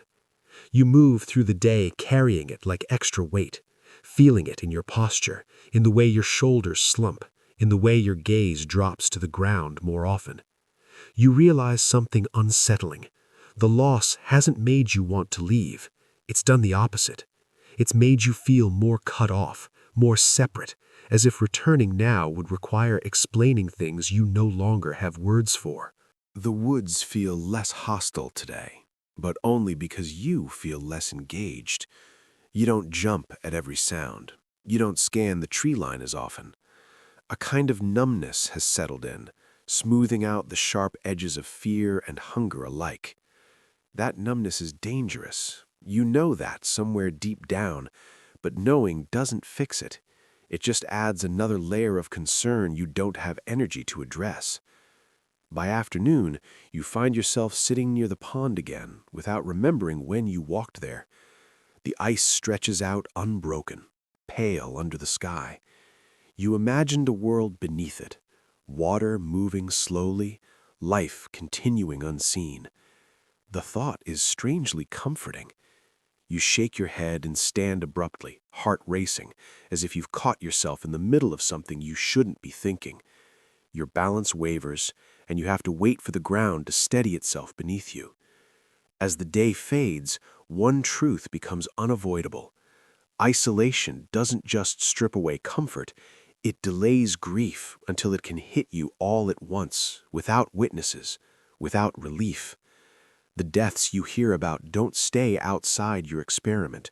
They seep in, carried on voices and memory, reminding you that the world you stepped away from is still fragile, still mortal, and so are you. You return to your shelter as darkness settles, moving slowly, carefully.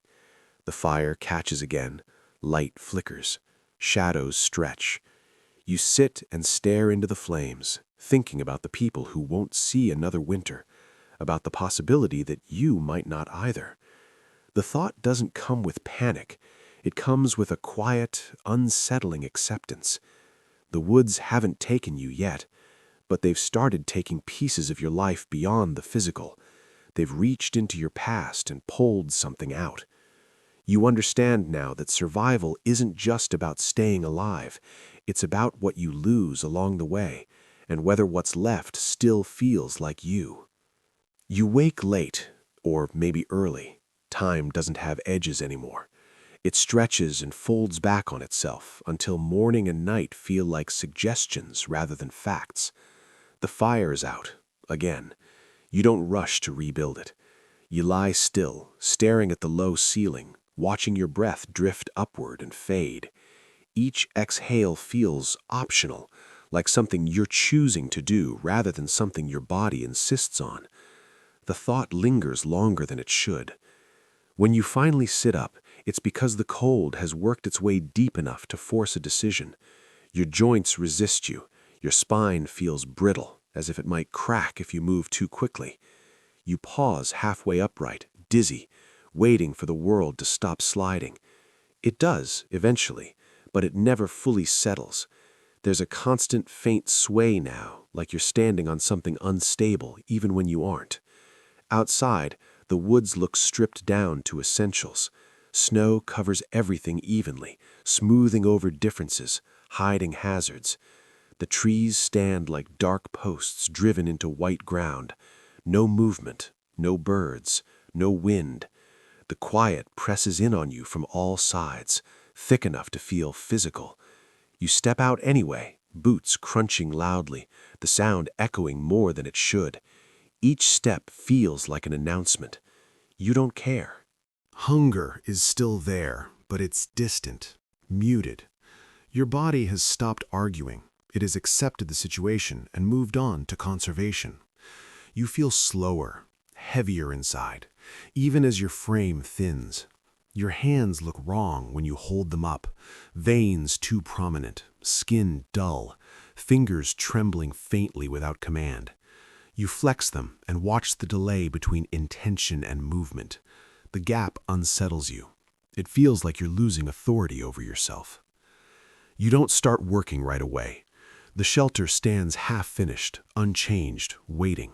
For the first time since you arrived, you look at it without urgency, without judgment, just a thing made of wood and effort, sitting in the cold. You realize with a clarity that surprises you that finishing it won't fix what's happening. It won't bring food back. It won't quiet your mind. It won't return what's already been taken. The realization doesn't hurt. It just lands. You walk toward the pond without fully deciding to. Your feet take you there while your thoughts lag behind. The ice stretches wide and pale, unbroken from shore to shore. Snow has blown across it in thin sheets, blurring the surface until it looks solid, dependable. You know better. You've heard it groan at night. You've felt its warnings through your boots. And still, something about it draws you in. Not curiosity, not temptation, simplicity. You stop at the edge and stand there, breathing slowly. The air is so cold it feels clean, stripped of everything unnecessary. You think briefly about how quiet it would be out there. No trees crowding in, no shadows shifting at the edges of your vision. Just open space and sky and ice. The thought doesn't arrive as a plan, it arrives as relief. You shake your head and step back, heart pounding harder than the movement deserves. You tell yourself you're tired, hungry, cold. You tell yourself this is what weakness sounds like. But the thought doesn't leave. It settles in, patient. It doesn't need urgency. It has time. The rest of the day passes in fragments. You start tasks and abandon them halfway through. You pick up tools and set them down again, forgetting why you reached for them. At one point, you find yourself standing in the woods staring at a tree you don't remember walking to. Your breath fogs steadily. Your legs ache. You feel no panic about being lost, even though you should. The woods feel the same in every direction now. You turn slowly, orienting yourself by instinct rather than landmarks, and make your way back without effort. That too should worry you. It doesn't. By afternoon, fatigue presses down hard enough that you sit in the snow without meaning to. The cold seeps in immediately, biting through layers, but you don't move right away.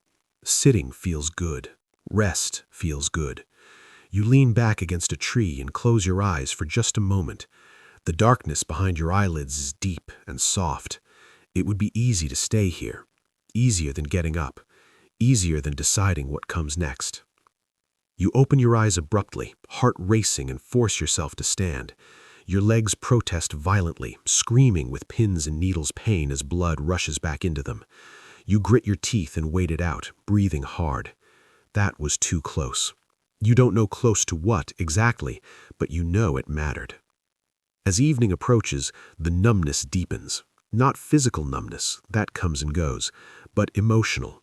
The weight of hunger, grief, fear, and isolation has flattened into something smooth and heavy. You don't feel despair. You don't feel hope. You feel suspended, like you're waiting for a decision that isn't yours to make. The woods don't feel hostile tonight. They feel indifferent in a way that's almost comforting. You build the fire slowly, methodically, hands moving from memory more than intent. When it catches, the flames rise and fall without ceremony. You stare into them and feel detached, as if you're watching someone else's survival routine. The crackle of burning wood sounds distant. The warmth reaches you late, dulled by layers and fatigue. You eat a small amount, more from habit than hunger. Your stomach accepts it without reaction. Night falls fully, and with it comes a clarity you haven't felt in days. The hallucinations don't return tonight. No voices, no shapes in the dark, just the steady presence of the woods and your own breathing. In the absence of distortion, one thought stands out, unchallenged. You could stop. Not dramatically, not in a way that would leave a story. You could simply stop pushing, stop building, stop fighting the cold inch by inch. You imagine lying down somewhere quiet, letting the fire go out, letting the woods do what they've been doing all along. The image isn't frightening, it's calm, orderly, the kind of ending that doesn't require explanation. You recognize the danger in that calm, even as it wraps around you. This is the thought that comes when the body is depleted and the mind is tired of making decisions. You've read about this. You've heard stories. People don't always panic at the end. Sometimes they rest. Sometimes they feel relief. You grip the edge of the hearth hard enough to hurt, grounding yourself in the sharpness of the sensation. Pain cuts through the fog in a way nothing else does. You welcome it. It reminds you that you're still here, still capable of reacting, still capable of choosing, even if the choices feel smaller now. Sleep comes unevenly. When you dream, you don't dream of food or people or warmth. You dream of stillness, of lying on the ice and looking up at the sky as clouds drift past, slow and uncaring. In the dream, you feel light, almost buoyant. When you wake, the feeling lingers, clinging to you like frost. Morning arrives pale and quiet. You don't rush to meet it. You sit and wait, listening to the fire's last embers crackle and die. The cold moves in immediately to claim the space. You pull your coat tighter and step outside. The air bites your face, sharp enough to make your eyes water. The woods look the same as they did yesterday. They don't reflect your struggle. They don't acknowledge your thoughts. You walk toward the pond again, stopping farther back this time. You don't need to stand at the edge to feel its pull. The idea lives inside you now, self-sustaining. You realize with a jolt of something like fear that no one would stop you. No one would know. The decision would be quiet, final, absorbed by the land without comment. That realization changes something. Not into hope, not into strength, into responsibility. You didn't come out here to disappear. You came to test yourself, to strip life down and see what remained. You didn't expect the test to ask this question so directly. You didn't expect survival to feel like an argument you have to keep winning every single day. You turn away from the pond and walk back toward the shelter. Steps slow but deliberate. Each one feels like an act of defiance, not against the woods, but against the part of yourself that wants the quiet to swallow you. You don't tell yourself it will get better. You don't promise relief. You only commit to staying upright for one more day. The suffering has changed shape. It's no longer loud. It's no longer sharp. It's settled into something deeper and more dangerous, a calm that invites surrender. You recognize it now for what it is. This is the edge, not of death, but of giving up. And as you stand there, cold, hungry, hollowed out, you understand that surviving what comes next will require more than strength. It will require you to keep choosing existence again and again, even when disappearing feels easier. The woods wait, patient as ever, to see which choice you make. You wake to the sound of the wind finally committing to violence. Not gusts, not restless movement through branches. This is sustained, deliberate force, leaning into the woods and staying there. Your shelter shudders under it, boards flexing just enough for you to feel the strain. Snow hisses as it's driven sideways, finding every crack, every weakness you never finished closing. The air inside is bitter and moving. The fire is still alive, but only barely, its heat thin and uneven. You don't need to check the sky to know what's coming. The longest night has arrived. Your body feels wrong from the start, heavy, slow, unreliable. Hunger has stripped you down past discomfort into something quieter and more dangerous. Your hands shake even when you hold them close to the flames. Your legs feel stiff, as if they've forgotten how to respond without delay. When you stand, a wave of dizziness nearly drops you. You crouch again immediately, breathing through it, jaw clenched. Falling would be bad. Falling and not being able to get back up would be worse. The thought stays with you, unwelcome and persistent. Outside, the woods have lost definition. Snow moves constantly, erasing edges, flattening depth. Trees appear and disappear as the wind shifts, their outlines blurring into the gray. Sound behaves strangely. The wind roars, then drops suddenly, leaving behind a hollow quiet that makes your ears ring. In those gaps, you hear things you don't trust. Branches snapping under weight. Ice booming out on the pond, low and distant, like something calling from beneath the surface. The ice is thickening, contracting, stressing itself. You feel those sounds in your chest more than you hear them. You stop thinking in terms of hours. You think in terms of keeping the fire alive, keeping yourself upright, keeping your hands working. Wood goes into the flames faster than you want it to. Each piece burns down too quickly, consumed by the cold pouring in around it. You ration, then realize rationing might not matter. If the fire dies tonight, the cold won't give you a second chance. You feed it anyway, watching your carefully stacked supply shrink. Every crack and pop feels like a countdown. As the day slides into evening, the storm deepens. Snow piles against the side of the shelter, pressing, insulating, and threatening at the same time. The wind finds new voices, forcing air through gaps until the walls whistle and moan. The sound crawls under your skin. You wedge cloth and spare wood into cracks, fingers numb, movements clumsy.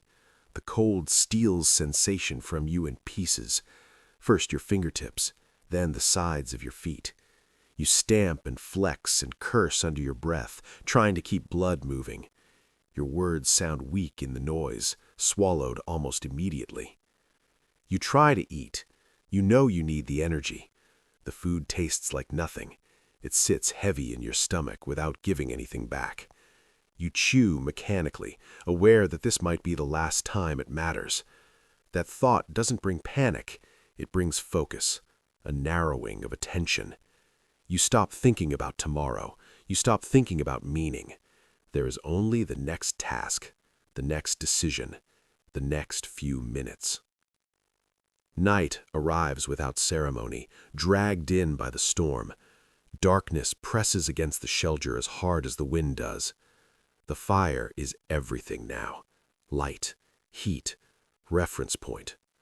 You position yourself close enough to feel it, but far enough not to risk sparks on your clothes. Smoke hangs low, trapped by cold air and poor circulation. Your eyes burn, your throat aches. You accept it. Smoke means warmth. Warmth means life. Time fractures.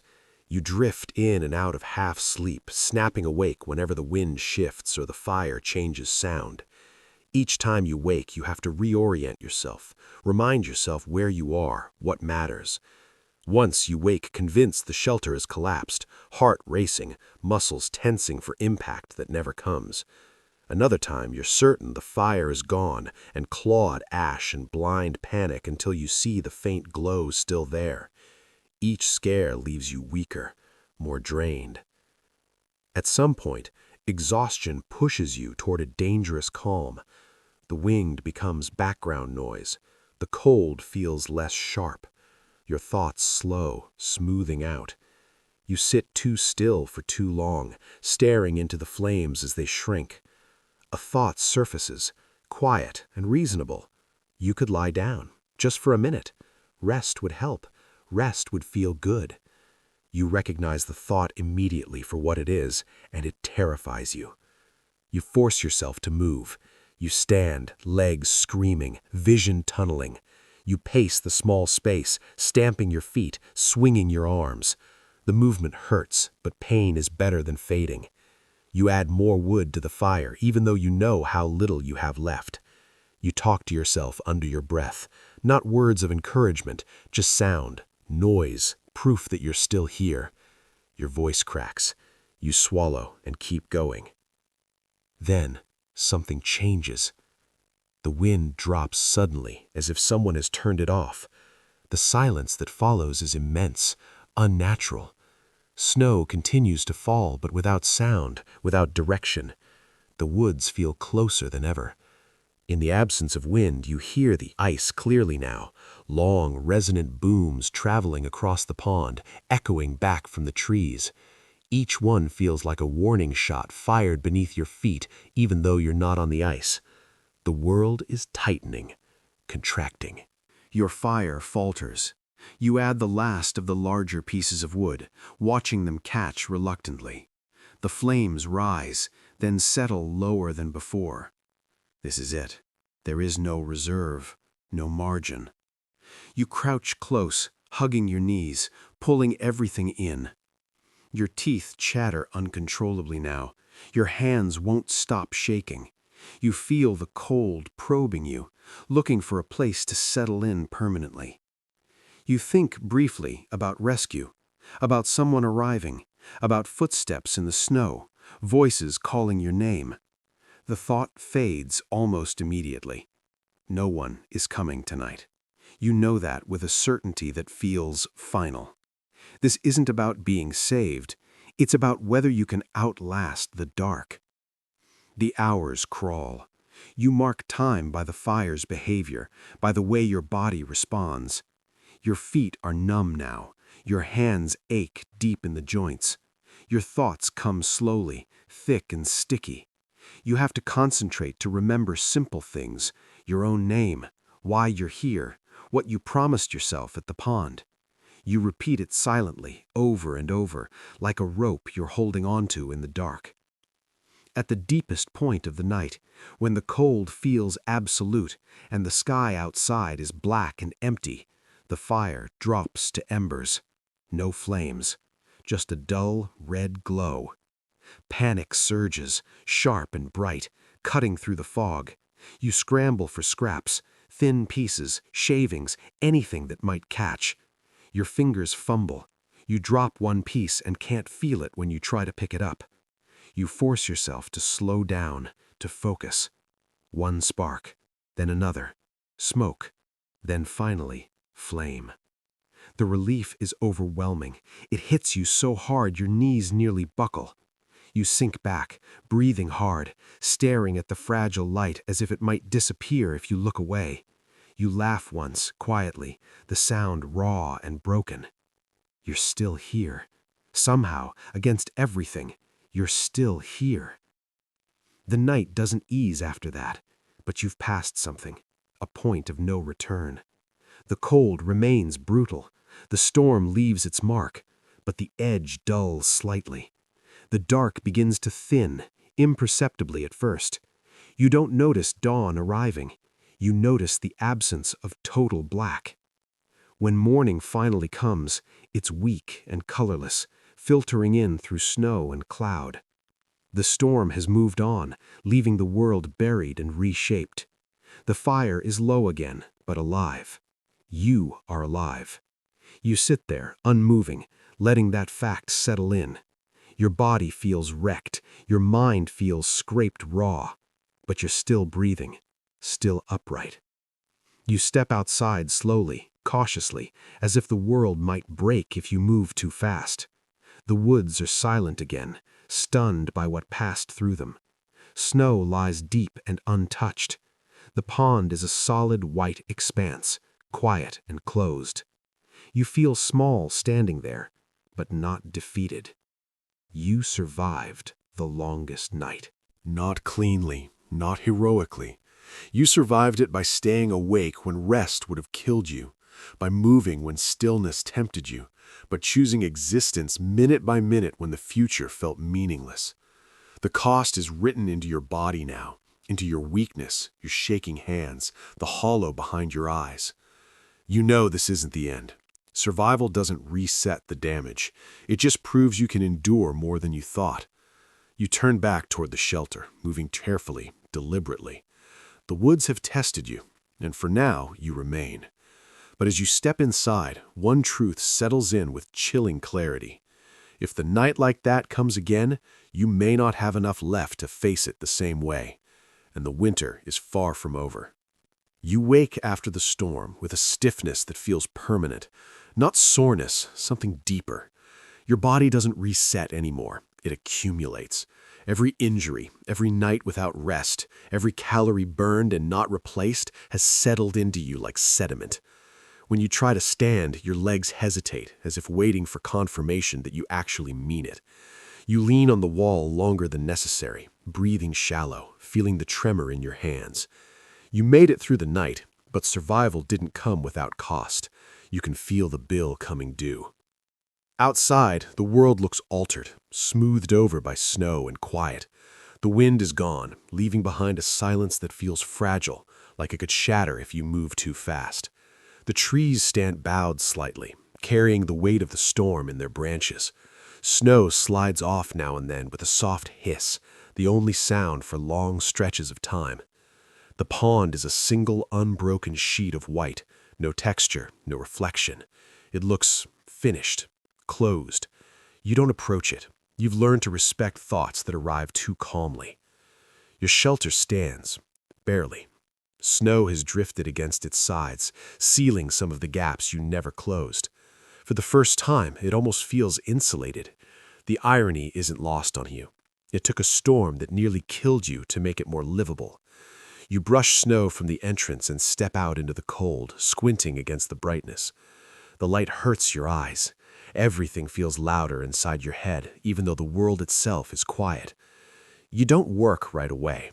You can't. Your body refuses the idea. Instead, you sit on a low stump and let the cold seep into you slowly, grounding yourself in it. Hunger is still there, but it's dulled, blunted by exhaustion. You feel empty in a way that isn't urgent anymore. That scares you more than the sharp hunger ever did. You know what it means when the body stops asking loudly for what it needs. It's late morning when you hear it, something you haven't heard in a long time. Not wind, not ice, not the woods shifting under their own weight. Footsteps, careful ones, measured, human. The sound cuts through the quiet with startling clarity. Your heart jumps hard enough to make you dizzy. For a moment, you're convinced it's another trick of fatigue, another echo your mind has invented. You don't move. You don't breathe. You listen. The footsteps continue. They're coming from the direction of the road, from the world you stepped away from. You stand slowly, afraid that if you move too fast, the sound will stop. When you step into the open, you see them. Two figures moving carefully through the snow, bundled against the cold, shoulders hunched, faces half hidden. They pause when they see you. You recognize the hesitation immediately, the moment when someone tries to reconcile what they expected to find with what's actually standing in front of them. Relief hits you late, not as a rush, but as a loosening. Something inside you unclenches that you didn't realize was still tight. You are not imagining this. You are not alone. The figures approach, and with each step, the distance between your worlds shrinks. You notice things you didn't expect to notice, the sound of their breathing, the creak of leather, the way their voices crack slightly when they call your name. Real voices, solid, carrying warmth you haven't felt in weeks. They look at you the way people look at someone who has been through something they don't fully understand. Their eyes linger too long. They speak carefully, as if afraid you might break. You catch fragments of what they're saying, concern, surprise, a question about whether you're all right. You nod, because it's easier than explaining. Words feel heavy now, expensive.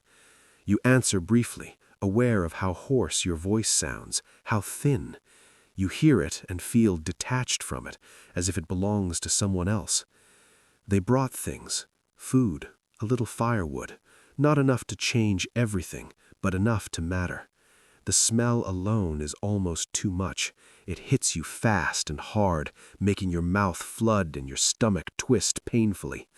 You have to look away for a moment, embarrassed by the intensity of the reaction. You accept what they offer with shaking hands, trying to keep your movements controlled. You don't want them to see how desperate you feel. They tell you what's been happening beyond the woods, small things, ordinary things, the kind of news that once would have felt trivial. Now it sounds unreal. People working, eating, sleeping in warm rooms, life continuing at a pace that no longer makes sense to you. They mention concern about you, about whether you've taken this too far. One of them suggests, carefully, that it might be time to come back, not permanently, just for a while, to recover. The suggestion lands heavier than you expect. You've imagined rescue in darker moments. You've pictured someone arriving in time, pulling you back from the edge. Now that it's happening, now that returning is a real option, it doesn't feel like relief. It feels like exposure. Leaving would mean admitting how close you came to failing. It would mean carrying this version of yourself back into a world that hasn't seen it. You look at your hands, at the way they shake even now, at the skin pulled tight over bone. You wonder how much of what happened here will follow you out. You don't decide immediately. You say you need time. The visitors exchange a look you don't miss.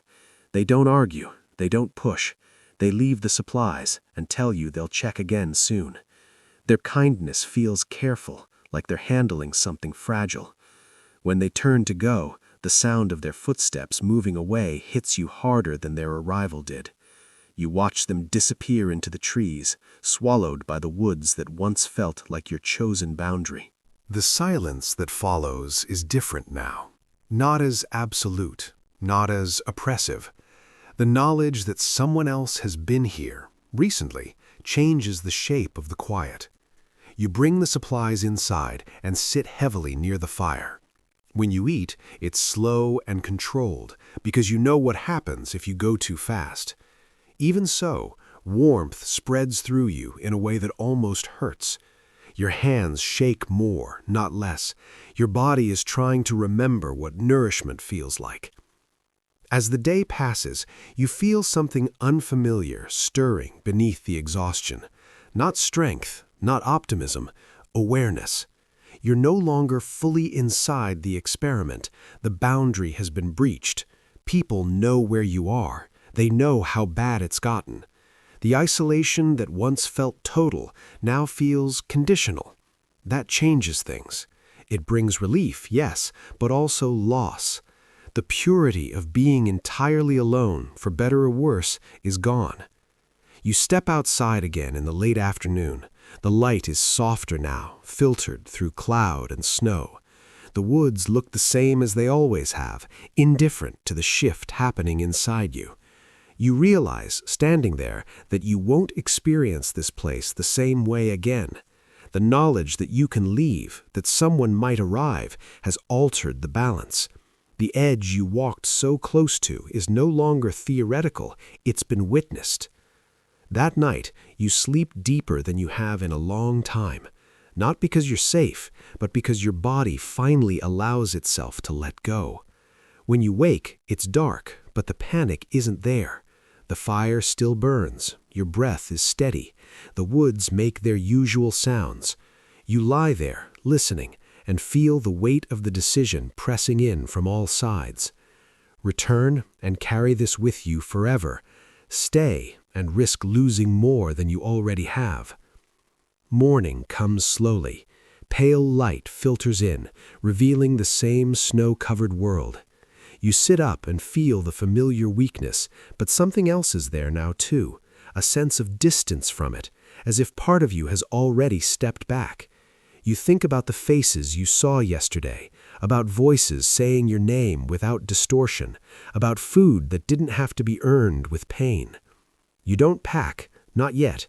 You don't commit either way, but you begin to move differently, more deliberately, as if preparing for an ending of some kind. The experiment has reached its turning point, not with triumph, not with collapse, with contact. You survived the worst night alone. Now you have to decide what surviving it means, and whether staying here any longer is courage or stubbornness wearing a familiar mask. You wake in a bed that isn't yours anymore. It's solid, raised off the ground. The surface beneath you doesn't steal heat the moment you stop moving. For several seconds, that's all you notice, the wrongness of comfort. Then the sounds come in. Distant voices, footsteps on wood, a door closing somewhere. Human sounds, layered and overlapping, without menace. Your body reacts before your mind does. Your chest tightens. Your breathing goes shallow. You sit up too fast, heart hammering, and have to brace yourself as the room tilts. You are indoors. You are safe, and none of it feels real. Your body looks different here. In the daylight, in stillness, the damage is obvious. Your hands are too thin. The skin hangs loose in places it never did before. Your knuckles stand out sharply, pale and oversized. When you press your fingers into your thigh, the flesh doesn't rebound the way you expect. There's a delay. Weakness sits in you like something installed, not something temporary. You swing your legs over the side of the bed and feel the floor, flat, even, unmoving. The absence of roots and stone is unsettling. You half expect the ground to fight back. It doesn't. People speak to you carefully. Their voices are low, measured, shaped around concern. They ask how you're feeling. They tell you to take it slow. They explain things you already know, Where you are, how long you were out there, what the weather has been doing since you left. You nod. You answer when necessary. Words feel heavy, like they have to travel farther to reach your mouth. You don't try to explain what happened. You wouldn't know where to start. You wouldn't know how to translate cold and hunger and silence into something that fits inside a room. Food comes regularly now, more than you can handle at once. The smell still hits you hard, sharp enough to make your eyes sting. You eat slowly, under watchful eyes, aware of every swallow, every reaction from your stomach. Even when you're full, you don't feel satisfied. Your body doesn't trust abundance yet. It expects it to disappear. You catch yourself hiding pieces of food without meaning to, setting them aside, calculating unconsciously. When you notice what you're doing, embarrassment flashes hot and quick. No one comments. That almost makes it worse. Sleep doesn't come easily. When it does, it isn't rest. You drift off and snap awake repeatedly, convinced you've missed something important. The room is too quiet in the wrong way. No wind, no ice, no distant cracking. The silence feels padded, artificial. You lie there staring at the ceiling, listening to your own breath, waiting for the sound that means danger. It never comes. Your body stays tense anyway. When you finally sleep deeply, your dreams take you back without asking permission. You dream of fire going out. You dream of snow piling against thin walls. You dream of sitting perfectly still because movement feels too expensive. You wake drenched in sweat, heart racing, lungs burning as if you'd been running. For a moment, you don't know where you are. The room feels unfamiliar, hostile in its stillness. You reach out instinctively, fingers searching for rough wood, for the reassuring resistance of something unfinished. Your hand closes on smooth fabric instead. Sheets. That's when the confusion gives way to a hollow, sinking realization. You made it back. The woods did not follow you, but they didn't let you go cleanly either. Days pass. Your strength returns in pieces, unevenly. Some mornings you feel almost normal, steady enough to walk outside, to stand in the sun without swaying. Other days, fatigue drops on you without warning, heavy and absolute. Your legs tremble after short distances. Your hands ache in the cold even when there is no cold to explain it. People tell you this is expected. Recovery takes time. You nod again. Time feels like something you used up already. You notice changes in the way you think. Noise bothers you now. Too many voices at once make your head throb. Sudden sounds make you flinch before you can stop yourself. You scan rooms automatically, noting exits, corners, places to sit where your back is protected. You can't turn it off. You don't try to explain it. It feels easier to let people think you're still weak than to explain that part of you is still out there, listening for wind in the trees.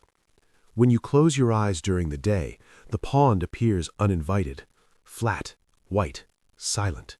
You see it clearly even when you're nowhere near it. The image doesn't scare you the way it should. It brings a strange calm that makes you uneasy. You've learned to mistrust calm that arrives too easily. You shake your head, open your eyes, ground yourself in whatever room you're in. Tables, walls, human shapes moving normally through space. People ask you if it was worth it. The question lands wrong every time. Too simple, too clean. You don't answer directly. You say you learned things. You say it changed you. Both are true and mean almost nothing. What you don't say is that the cost doesn't stop accumulating just because you left. What you don't say is that some part of you still expects to be alone at the end of the day, still braces for night as if it's something to be survived rather than slept through. You return to ordinary routines slowly. Walking familiar streets feels strange. The ground is too predictable. Buildings crowd close, blocking the sky. You miss the open space and hate yourself for missing it. You pass people who look warm, fed, untroubled, and feel an unexpected flicker of irritation. They move as if the world will catch them if they stumble. You know better now. You keep that knowledge to yourself. At night, when things are quiet, the memories sharpen. Not the big moments, the storm, the hunger, the edge of the ice, but the small ones. The sound of your own stomach in the dark. The way your hands stopped shaking only when you moved. the relief of pain because it meant you were still responsive. These details surface without warning, vivid and intrusive. You sit with them, jaw tight, until they pass. They always do. They always come back. You try to write about it, to put words on the experience while it's still close enough to touch. The page fills slowly. You stop often, staring at what you've written, unsure if it matches what you felt. Language feels inadequate, too soft, too orderly. The woods weren't like that. Hunger wasn't like that. You revise, you cross things out, you simplify, strip it down. You realize you're doing the same thing you did out there, cutting away excess, trying to get to something essential. The habit doesn't leave you. Your body continues to heal. Weight returns gradually. Color comes back to your face. People comment on how much better you look. You smile when they do. Inside, you feel unchanged, or changed in a way that doesn't show. You know now how thin the line is between stability and collapse. You know how quickly the mind turns against itself when the body is deprived. That knowledge sits quietly in you, reshaping how you see risk, comfort, and choice. Sometimes, in crowded rooms, you feel an unexpected wave of panic. Not fear of people, fear of dependency, of how quickly you could forget what it costs to stay alive. You step outside when that happens. Breathe cold air. Remind yourself where you are. The town sounds settle around you. Hooves on stone, voices drifting, smoke in the air. You anchor yourself in the present the way you learned to anchor yourself by the fire. You return to Walden Pond eventually, not to stay, just to look. The place is unchanged in the way only nature can manage. The trees stand where they stood. The water reflects the sky without comment. There's no sign of what you went through, no marker, no scar. You walk slowly along the edge, heart beating a little faster than necessary. The calm is different now. It no longer invites you, it reminds you. You don't step onto the ice. You don't linger long. You leave without ceremony. Back in the world of people, you begin to understand the true aftermath. Survival didn't end when you walked out of the woods. It followed you. It reshaped your sleep, your attention, your sense of safety. You carry the memory of how close you came, not as a badge, not as a warning to others, but as a private measure, a line you know exists because you stood on it and felt it hold. You function, you work, you speak, you eat, you sleep better eventually. Life resumes its pace around you, and you move with it, mostly in step. But there are moments, quiet ones, unguarded ones, when the world feels thin again, when you sense how easily everything could narrow back down to fire, cold, and breath. Those moments don't frighten you the way they once might have. They sharpen you. They remind you that comfort is not guaranteed, that clarity often comes at a price people don't see. You survived the woods. What remains is learning how to live with the person who did. You wake years later with the same reflex you learned out there, before thought, before comfort. Your eyes open and your body checks itself automatically. Warmth, shelter, breath steady. No wind forcing its way through cracks, no fire to tend. The check completes, and only then do you allow yourself to lie still. This happens without effort now. You don't fight it, you don't question it. The woods trained that habit into you, and it never left. Time has passed, enough that people speak of Walden as something finished, contained, a chapter with a clean spine and a title. Enough that your body no longer looks like it did when you came back. Weight was stored, color returned, strength rebuilt. Enough that the nights no longer break you open with panic. But time didn't erase it. It reorganized it. The experience didn't fade. It settled. You live among people again, and most days you pass as one of them. You move through routines. You eat without counting. You sleep without bargaining. You speak about ordinary things in an ordinary voice. But beneath that surface, something remains altered. The woods taught you a language that doesn't translate well. hunger, cold, silence. They rewired how you measure risk, how you understand comfort, how you define enough. You notice it most when things go quiet. Not the safe quiet of a room, but the kind that sneaks in unexpectedly, early morning before the world stirs, late evening when sounds thin out. In those moments, your mind slips back without asking permission. You feel the old stillness settle in, heavy and watchful. You remember how quiet can press on you, how it can invite dangerous thoughts if you let it stretch too long. You don't panic anymore. You stand up, you move, you make noise if you have to. You learned that lesson the hard way. People still ask about it sometimes, about Walden, about the experiment. They want meaning, they want conclusions, they want something neat they can carry away without feeling unsettled. You give them what they can hold. You talk about simplicity, about intention, about stripping life down. You leave out the nights when you considered stopping. You leave out how hunger softened your thoughts until disappearing felt reasonable. You leave out how close you came to mistaking calm for peace. Not because you're hiding it, but because those truths don't land gently. They demand more attention than most people are willing to give.